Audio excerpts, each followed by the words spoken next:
Hey y'all, podcasting director Chris Mosier here. We had a blast yesterday at our Party for Progress at the very cool Meadow Neighborhood Eatery in north central San Antonio. The first time we've thrown a live event in the Alamo City in way too long. And the timing couldn't have been better.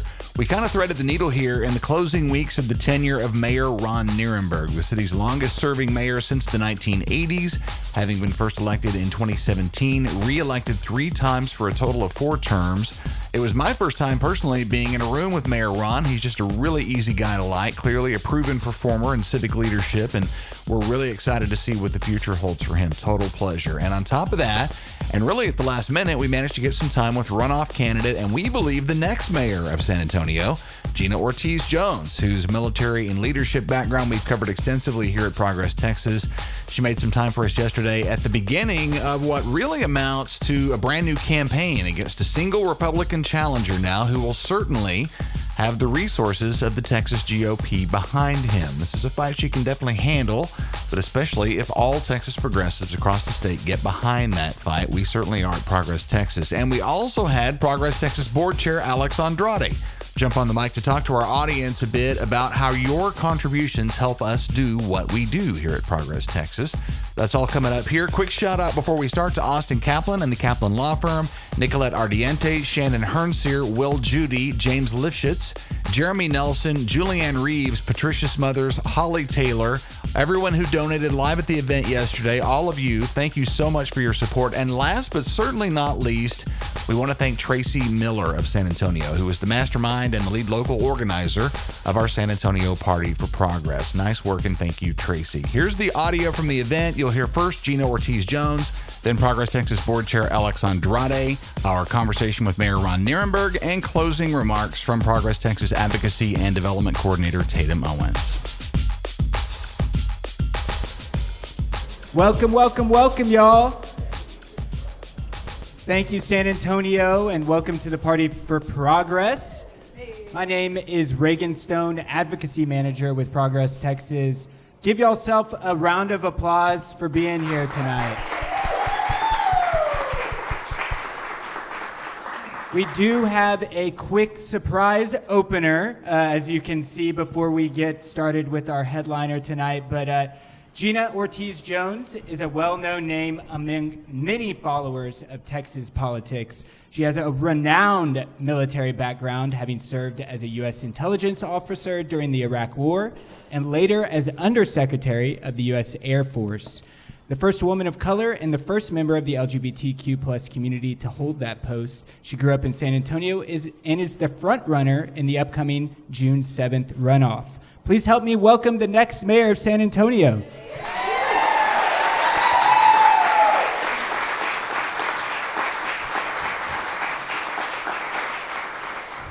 So I know you have to go to a forum here in just a couple of minutes, but I got a couple of questions while we have you here. Let's do it. So first question is, how will a resident's life differ under your administration versus your opponent? Yeah.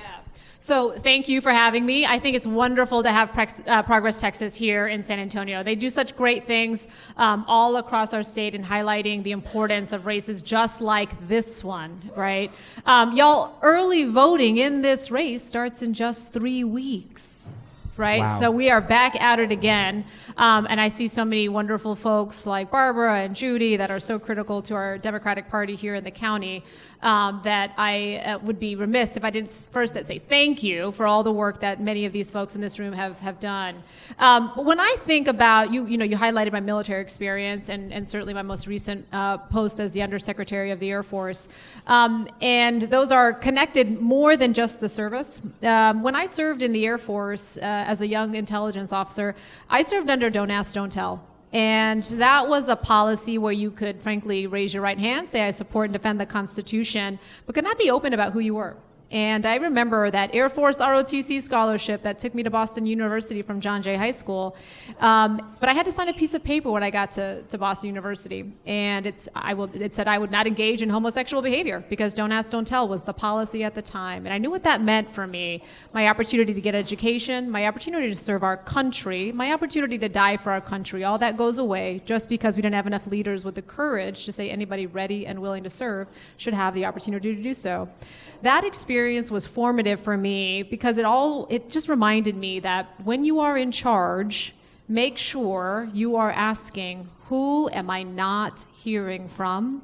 And why am I not hearing from them? I think that is so critical when you look at our community, the 7th largest city in the country, however, the most economically segregated, one of the highest rates of poverty of the top 25 cities. It is because, I would argue, there hasn't been enough attention on how do we think about who we're not hearing from and why are we not hearing from them, or why are we not considering the impacts of some of these investments or lack of investments in our community.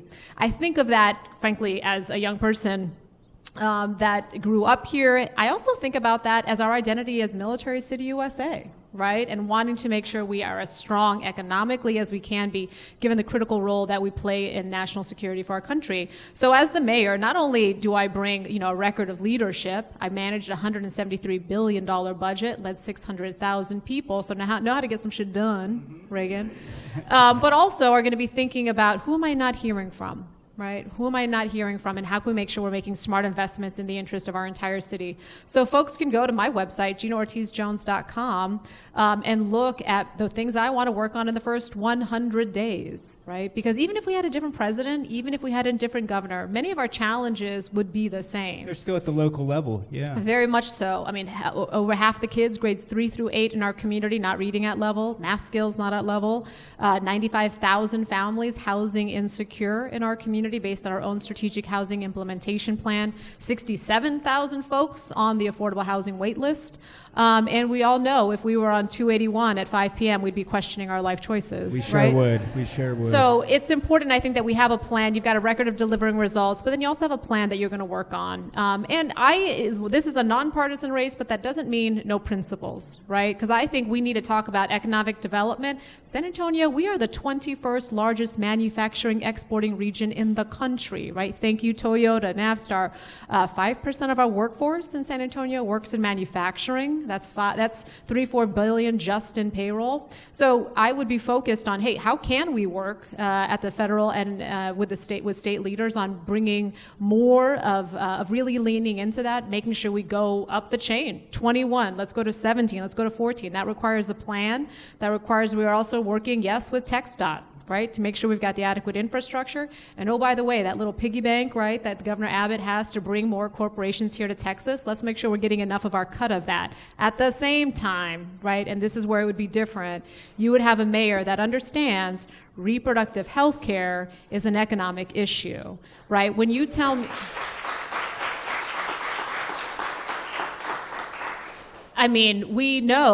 2022 was the first year in 15 years that we saw an increase in teenage pregnancy in our state, and that's because of the abortion bans. That is not an opinion, that's a fact. Who's driving that? Young Latinas.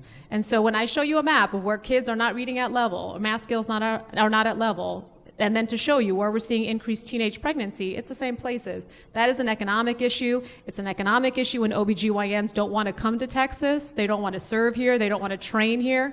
We're not going to Project Marvel our way out of that, right? So we have got to speak truth to power, bring good jobs here, absolutely. But also let's say, hey, this is how your policies around reproductive health are actually constraining our ability to grow the way we need to. You're so right. And you have a room full here of folks with the same values as you. And so you barely got a month, as you said, and you just said, that early voting is just starting in a few weeks. Mm-hmm. Again, remember everybody, June 7th is that runoff date. But you can't get any more time in between now and then. So what do you need from the people in this room, as well as the folks listening across Texas, to help you to win on June 7th? Yeah, well, please go to the website, GinaOrtizJones.com, sign up to volunteer, stop by the office, 2104 McCullough.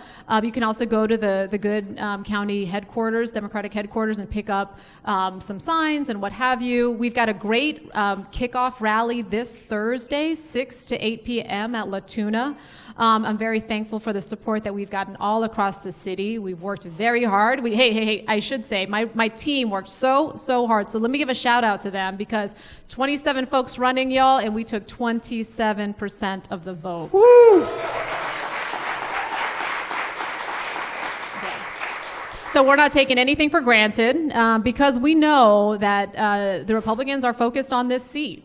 This is kind of the last jewel in the crown, right? They got a guy in Houston, say what you will. They've got Eric Johnson in Dallas. And so when they looked at the November results, right, and now they look at what's possible here in San Antonio, we have to take care of home base and make sure we're doing everything we can to keep San Antonio a compassionate and progressive city. Well, thank you so much, Gina, for making it known that you support progressive messaging by being here. Our messaging, of course, it never has an off button. I know you're off to another forum, as we said, but we do look forward to you beating Governor Abbott's failed Secretary of State. And we'll get started just in a few minutes with our guest of honor. But first, I want to introduce our Progress Texas Board Chair, Alex Andrade. And we'll go ahead and pass the mic over to him just for a few brief comments. Thanks so much. So one of the things I want to talk about is how we spend our money. We give very generously to candidates, as we should, including the previous candidate. But you get to a certain point, we felt this with the 18 race and this last race, where you're talking $60, $80 million. Campaigns need a staff. They need money for advertising. But there's a certain level above which I don't think it's a very good return on investment. If you look at Georgia and why Georgia flipped, they had lots and lots of groups like us, lots and lots of groups doing turnout during voter registration. They had more groups than we did, and they have a third of the population. That's why they flipped. So one of the things I want everybody to think about is what you spend your money on. We have a budget of $750,000. The last Senate candidate had $80 million, and it's all gone. So think about your NPR giving or your groups that you love. You know, sustaining monthly donations are really, really impactful for us. And you see the kind of work we do. Now, some of you are new to our group, so let me explain the work we do. This man right here, Chris Mosier, does our podcasting. And he does a daily where he breaks down the news in Texas for a progressive in 8 minutes. And so it's just the most efficient, easiest way to get news. You can share it with your friends. But then we also have Sam, who's not here tonight, he's trying to find the youth that doesn't vote. And what is he doing? He's doing TikTok videos. Okay, he's trying to reach them where they are. Again, a way you can help is sharing those. If you have a nephew, a son, we need to get the men back on board, right? Share the podcast, share the TikTok videos, the Instagram stuff we do, because we're trying to reach this audience. Y'all know, I don't need to tell you, last cycle, we got beat in messaging by Republicans. They have podcasters, they have AM radio, they have Sinclair. We're going to rebuild that and we're going to win that, but the only reason we are losing working class is not because of our issues and our content, it's because of our messaging. We don't have enough of it. We don't have as many distribution points. So that's another reason to help us, because we can sort of lead the way in Texas on messaging. We can help candidates that can't afford communications directors on how to talk about specific issues. We can give guidance to you to talk with your friends who maybe not are Trumpers, because I've kind of given up on them, but they're moderates, they're independents, and they're willing to have a conversation. This gives you the language, the way to talk to them that doesn't off-put them, and I think that's something really valuable that we do. So ways you can help: become a sustaining member if you like our work. Even small monthly donations really matter. Share our content. please, with everybody you can. The more reach we get, the more power we have over the messaging. I think you'll see a lot of collaboration with us and the TDP as well, as they build out their infrastructure. So I want to thank everybody for coming. Very shortly we'll have Mayor Ron, and please get another drink, and thanks a lot.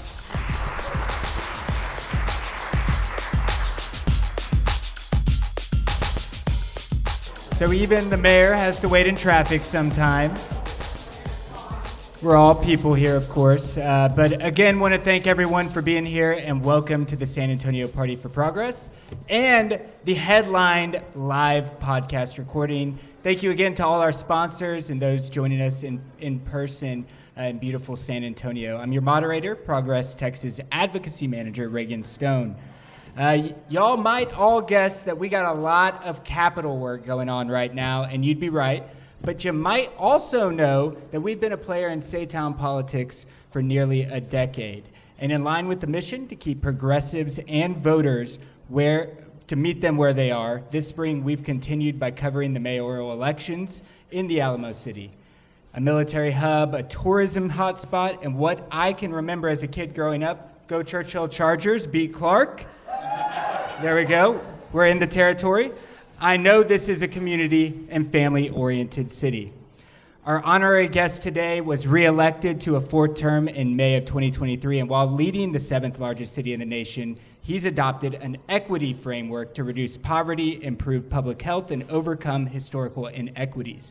From workforce readiness and affordable housing to challenging the status quo and leaders in Austin and beyond, we are privileged to have the opportunity for this conversation, highlighting that Progress Texas has been with you since you first ran for citywide office.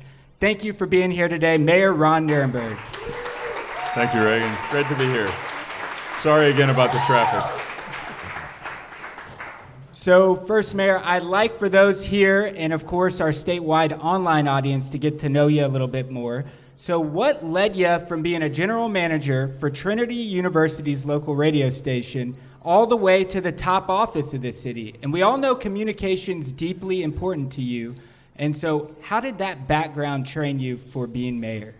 Sure. Well, thank you all for being here and for supporting Progress Texas, which has supported me throughout my public service. So I'll just make a long story a little bit less long and try to describe my trajectory into public office. So I actually, before I was at KRTU as a general manager, I had a almost decade-long career at the Annenberg Public Policy Center. I had gone to school at the Annenberg School for Communication and got involved in some projects there, and I ended up working for 9 years running Pew Charitable Trust and Carnegie Foundation projects in 22 different cities geared towards municipal policy research and civic engagement, basically teaching people how to get involved and how local government works. So I developed a skill set, but not an interest. I had no interest in politics. In fact, my dream job was to be a sports journalist. But as I came back to San Antonio, as I moved to San Antonio in terms of my employment, I became the general manager of KRTU. I was teaching in the comms department at Trinity University. We had our son Jonah, and at the time, as an interested citizen, I got involved in the SA 2020 process that Mayor Castro had started. It really was the entire community coming together to talk about where do we want our city to be in the future. And it drummed up all the passions that I had at my previous work at Annenberg, and I just fell in love with that process and wanted to get more of it. And especially during the time when my son was 1 year old, some additional experience in things like Leadership San Antonio drove me to ask the question, how can I get more of this during my day? How can I spend my time, my working time, doing that kind of just incredible energetic work, which is to improve the community. It didn't necessarily have to be an elected office, but I thought at that point, given my background, really the only job that would allow me the opportunity to spend my entire waking day improving the community for the benefit of the future was, why don't I run for city council? I had no background in politics. I didn't know what I was doing, but I ended up getting elected. You won. In District 8, that's right. And what led me to the mayor's office is this, and many people don't believe me.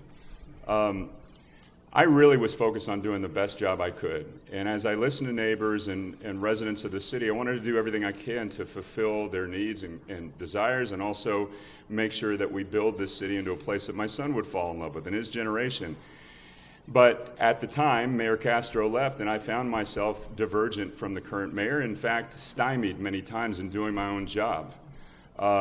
And I realized the only way I could actually continue to do my job, which is to address the concerns that neighbors were raising, was to actually become mayor, because I was really cornered as a dissenting voice. So I ended up running for mayor to literally just to continue to do my job, and that's why I'm here.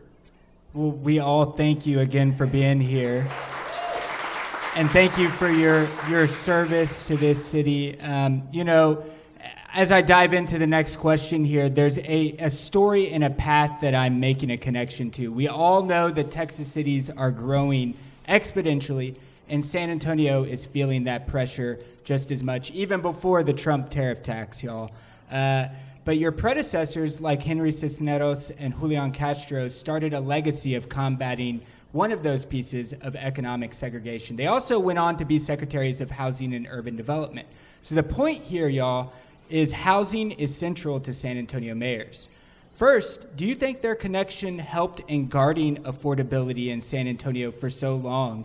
And where does your own 2022 affordable housing bond play into this story?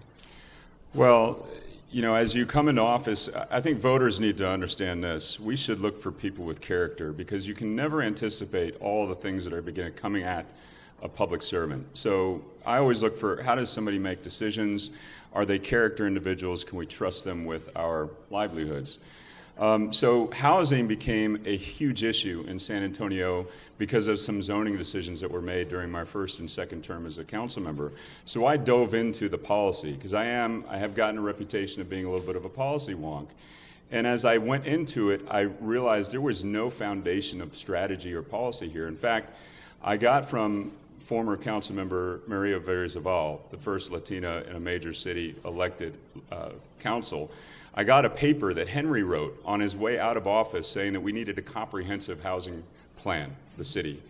It essentially sat on a shelf for 30 years. And so I decided, in hearing from the community how much we needed a compassionate approach, which is people-focused, that was going to be a major pillar of my campaign and the work I would do as mayor. It was the foundation of economic security. It is, for any family, having a safe, affordable roof over one's head. It's also critical for the economic security of a city, of a community. And so it became the first pillar of our work to restore economic mobility for working families in San Antonio. It took 1.5 years to produce the framework. But I'm very proud of this. We developed an implementation plan, a business strategy, to ensure that there's safe, affordable housing in all corners of this city, because people deserve it. Regardless of their income, we want to raise incomes and economic mobility, but we also need to make sure people can find places to live. And we got ahead of what has now become a tidal wave, a crisis all across our country. But San Antonio is in year 4 of a strategy to stabilize 95,000 households. The first bond will cover 28,000 households in terms of production and preservation. One of the challenges here in San Antonio is that we are a 300-plus-year-old city. We've got a lot of aging housing stock, and the first effort is to make sure we don't lose that affordable housing, which is the ones that we already have. And they're beautiful homes as well. Yeah, so housing is the pillar, the foundation. Yeah. And, kind of as, we're leading here, affordable housing bond, it was approved by folks in this room, by voters. And this trend also extends to a workforce development initiative and pre-KSA. So both also additionally approved by public referendum. As social scientists would tell us, we know these programs, they work, and they're working to drive economic mobility. But centering around kind of those referendums and your job in lining up what the people want and have called you to do, also mixed with the fact that other large cities in Texas are on occasion, shifting to the right. How did the council line up win after win after win? And, are San Antonians just smarter than everybody else? One, yes. No, so look, I don't consider these partisan issues. Every family in our country wants to be able to live well. wants to be able to work a dignified, wants to be able to have a stable job with a dignified wage. And what we have to tell people, what we have to make people aware of is that when we don't ensure that people have jobs, good jobs that pay decent wages and a safe, affordable roof over their heads, we then deal with all the consequences of not having those things. And I tell people, you want to fight crime? Give people a good job. So we have to address these issues of economic mobility because they're, number one, the right thing to do, but also, two, more cost-effective for our public resources. So we have developed a systems approach in San Antonio that I view as 3 pillars. There's a 4th one, but we have less control over that. The first pillar is housing. It's the foundation. The second is workforce and education, and you just mentioned it. We have the most robust workforce pipeline, which goes from early childhood pre-K that voters approved through a K through 12 system that is innovating the best it can under the worst of circumstances in the state of Texas, to an Alamo Promise program that is countywide. Any high school graduate in Bexar County can attend a community college, which is the best in the country, for free. Wow. But the hardest one to do is, what about the tens of thousands of San Antonio families, and we're a city like others that struggle with generational poverty. What about all those folks that you saw in our food bank line who are literally on the brink, one paycheck away from being in financial ruin, without a job and having to rely on many social services, including food bank, to put food on the table? And so, that's the genesis of our workforce development effort, which is the largest workforce development investment in a local community, approved by 76% of voters in our nation's history. Ready to Work is the program that is bringing adult workers who are out of jobs or underemployed, those folks that need 2 or 3 or 4 jobs just to make ends meet, back into the workforce with higher wages so that they can go home and nurture their children, and their children are much less likely to be living in their own cycles of poverty. We now have over 11,000 people enrolled. Over 2,000 people have already been placed in new jobs, and this is the picture I always leave with people. A participant in the Ready to Work program on average is in a household that earns less than $14,000 a year. So imagine that in the 7th largest city in the United States, we have families, thousands of them, that with income less than $14,000. As a resident who doesn't have to worry about that, I'm worried about that because that is a life of dependency and it's a life of desperation. And we have children raised in that environment, and so if we don't tend to those issues, the other consequences occur. When the Ready to Work program, when that participant leaves the Ready to Work program, is placed into a job, they're making on average $44,000 a year with benefits. So that is a cycle of poverty that has now turned into a virtuous cycle of economic mobility. And the impact that's going to happen from one generation to the next is profound. That's why this program is transformative and is changing thousands of lives already. Yeah, and these are literally breaking cycles of poverty, just as you said it. It's heart-forward public policy. And, in light of that, I want to say kind of where a less of a heart-forward public policy might be. Just as much as I know, right now we have a pretty frightening government up in Austin. It's not even the same as when you first took office, per se. A prime example is our impeached Attorney General. Kim Paxton will be running for U.S. Senate, but right now he and his cronies in the Texas legislature are vying for more power for the AG's office. They want to be able to sign off on whether a city can have a referendum on programs or policies, obviously preventing votes that they might not agree with. Do you see a threat to things like pre-KSA or other bonds that you've championed if the Attorney General had that authority? And, kind of where do you see this tug of war between Texas cities and the conservative legislature going? We've been watching it play out my entire time in office, and it dates before that. And look, this is the issue. We have extremist Republicans in state houses all across the country who are watching their majorities narrow each and every year. And so in order for them to hold on to power, they're dismantling systems of our democracy that we rely on. We've seen this with the Death Star bill, which is systematically undermining home rule authority in local communities. But we also see it with efforts now to really handcuff urban areas, large urban areas, from doing the financial work necessary to build things, capital improvements like roadways and bridges and sewer systems. Bipartisan issues that we would think of. Well, I'm glad you raised that, because this is not a partisan issue. This is a democracy issue. And it's less, in my view, about Democrats and Republicans as it is about urban and rural communities. And so, they want to apply a rural framework of governing to very large metro areas. Where it gets partisan is because we know that most large urban areas that have to do policies related to social programming and health maintenance and all that stuff are more Democratic. So that's where it gets partisan, but this is not, the genesis is not Democrat versus Republican. It's people from outside wanting to apply one-size-fits-all policy to large urban areas, and people are rebelling against that naturally, but that's where the fight is, in my view. Yeah, absolutely. And in conjunction with that, being mayor of one of Texas's major cities is a high-profile job in that way. This even led you to, be joining the Harris Walls campaign in this past November's election. And when you traveled the country, I'm wondering, from that communications background, you saw people from state to state, from city to city. What lessons did you learn on the national campaign trail? And can you offer us any winning strategies for the midterms or beyond? That's the magic. Oh boy. I'm sure there are volumes being written about this and lots of political theories, and I'm certainly not a political operative. I'm just doing what I think is the right thing to do.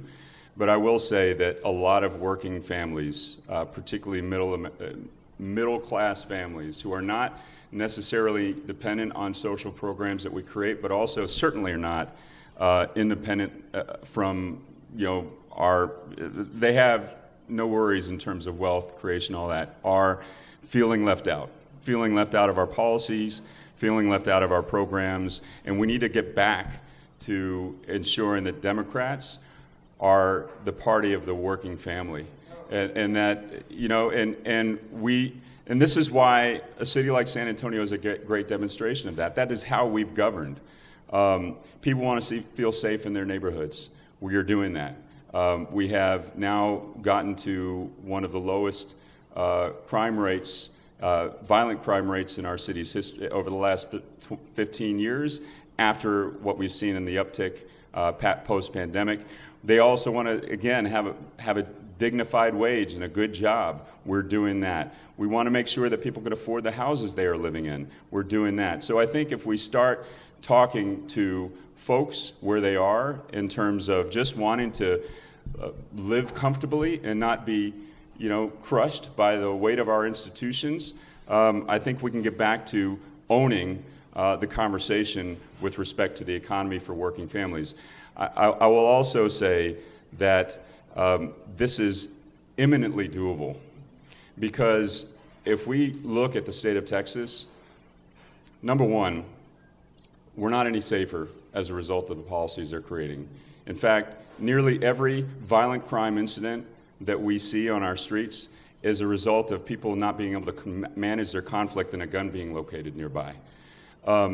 We know that the homelessness crisis in our communities has been exacerbated by mental health. They've defunded our mental health and our healthcare institutions. We know that when people don't have good jobs or unqualified for good jobs, they become desperate. And we're seeing that through the defunding of our education institutions. So these are challenges that we can overcome, but we've got to stick to it and we've got to focus on what's right. Well, thank you for that. As we're kind of coming towards an end, and then we're going to have a quick question or two from our audience as well. This is my rapid fire round. If you've ever heard a podcast with me, I call it the Jeopardy round. So there's no wrong answers, probably.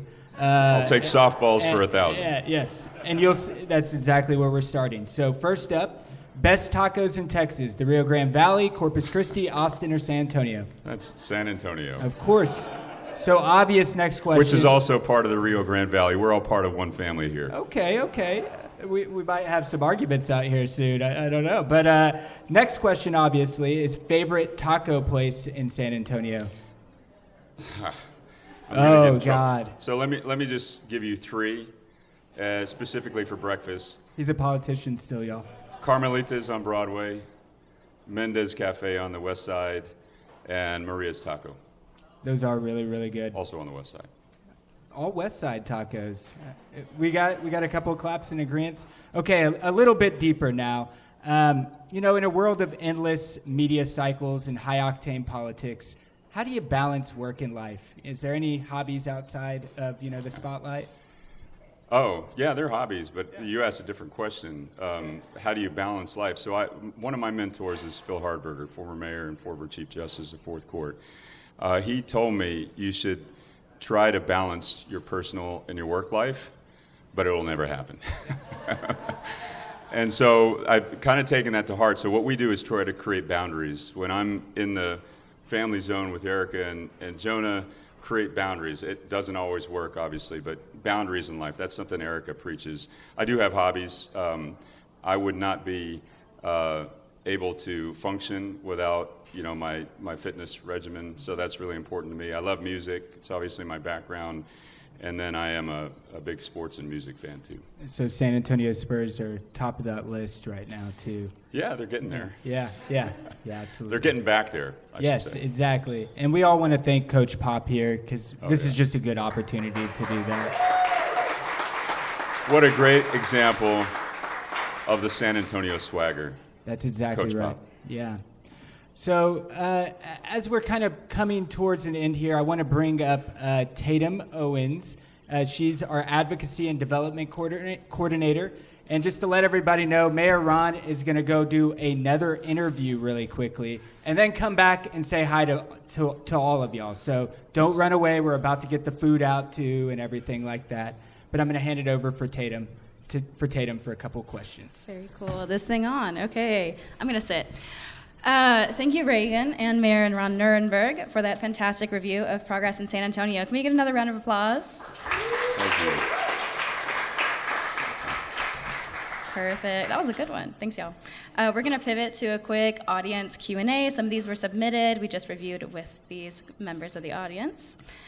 First question from Nicolette Ardiente, thank you, who just ran for a local school board in a strong race against a longtime incumbent. Another round of applause. Let's go. We got it. Thanks, Nicolette, for being here. Nicolette asks, what advice do you have for those looking to get more involved in local government or for young leaders considering to put their hat in a future race? Don't focus. So thank you for the question. She's already an expert, but I get the question. Don't just focus on the politics. What I tell people who are interested in serving in leadership positions is just to follow your passion and get to know your community and give everything you can to the vocation you have chosen. Because look, in public service, we need people who are experts in finance. We need people who are experts in medicine. We need people who know communication and journalists.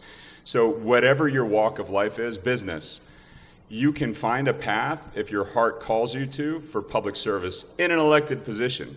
And that's especially helpful in this day and age when we have too many people who are just focused on just the politics. Do what you know to do and what you can be good at. Learn as much as you can and get as deeply involved in your community, and your heart will lead you there. I love that. Thank you so much, Mayor. Speaking as a young person, I like it. Okay, from Tracy Miller, who thank you, we'll give you a big ol' thank you at the end of this, but she helped put this event on. Tracy asks, Mayor Nirenberg, you'll be leaving this office soon as the first person of Asian Pacific Islander descent to be elected to it after 8 historic years of growth for the city.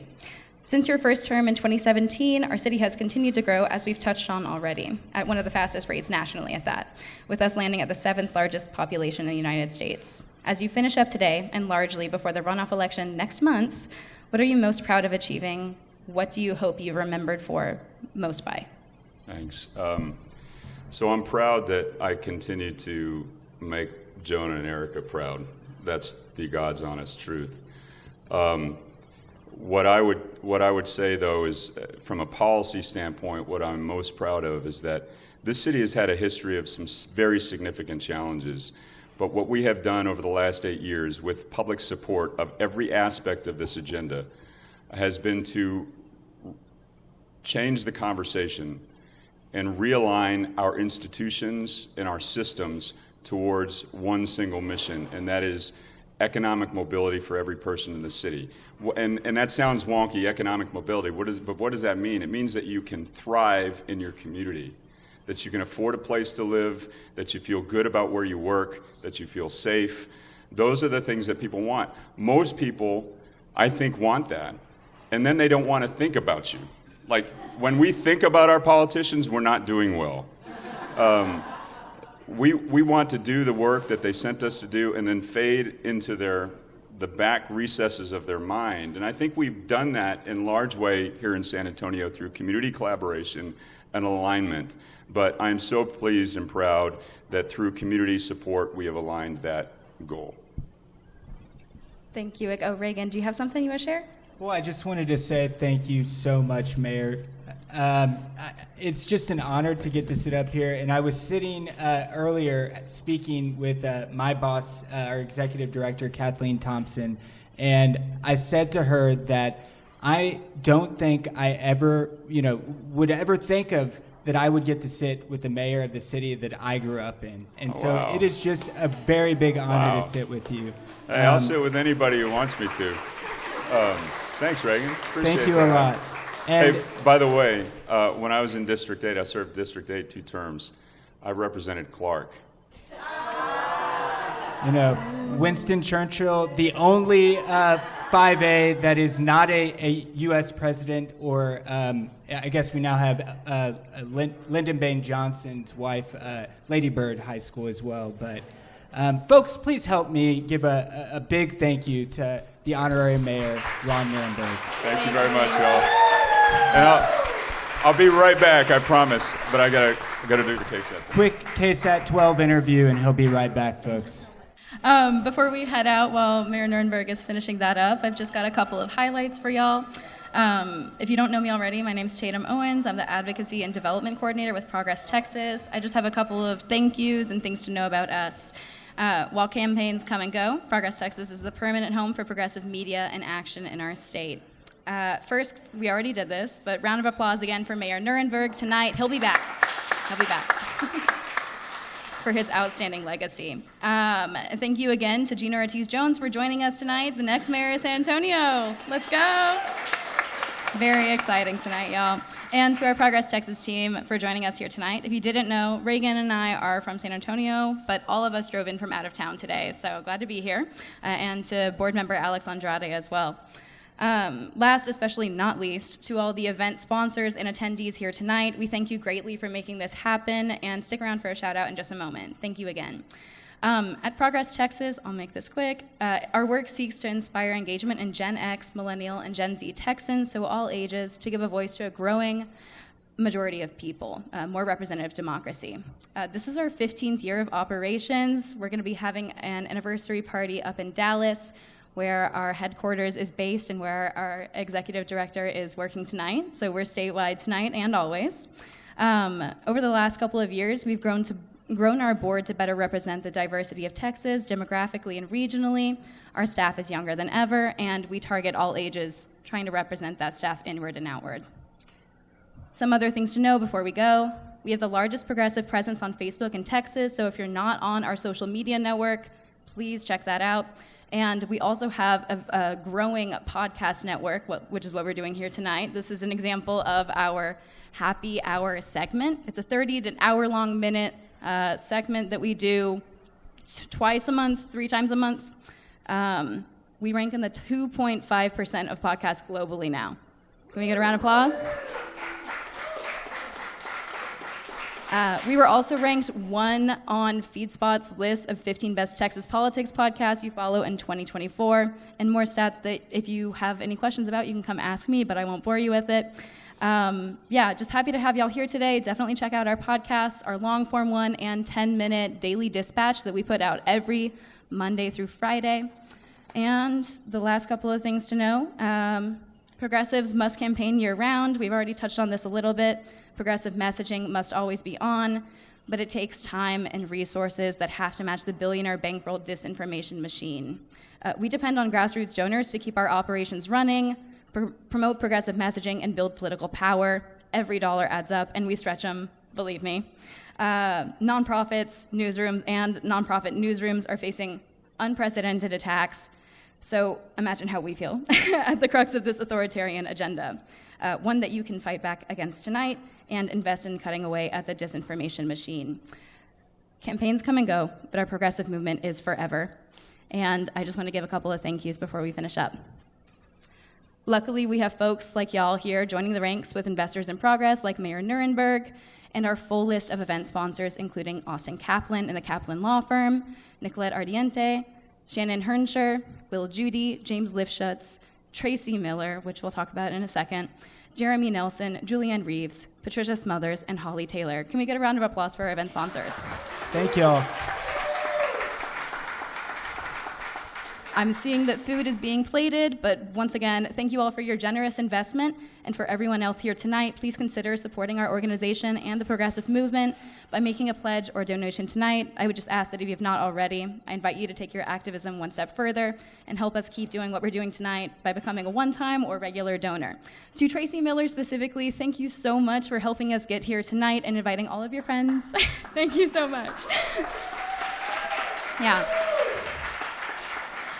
Folks, Tracy came to our team and asked how she could help and if she could put on an event. And here we are months later doing exactly just that. Thank you for the round of applause, and thank you, Tracy. Pushing forward progress requires so many helping hands, and tonight we're grateful for Tracy's and all of your support. I digress. Get back to the party. Don't forget to stop by the merch table, donate, grab some food, and record some audio with Chris, who will be going around tonight, and you can be featured on the podcast. So thank you all again. Reagan, I'll pass it back to you. How cool to be on the podcast. Make sure you do stop by Chris Mosier. When I first met him, he's an Austin radio personality, and I was like blown away, y'all. It's pretty cool. But to all of our statewide audience, thank you for joining the Progress Texas podcast, and we'll see you next time.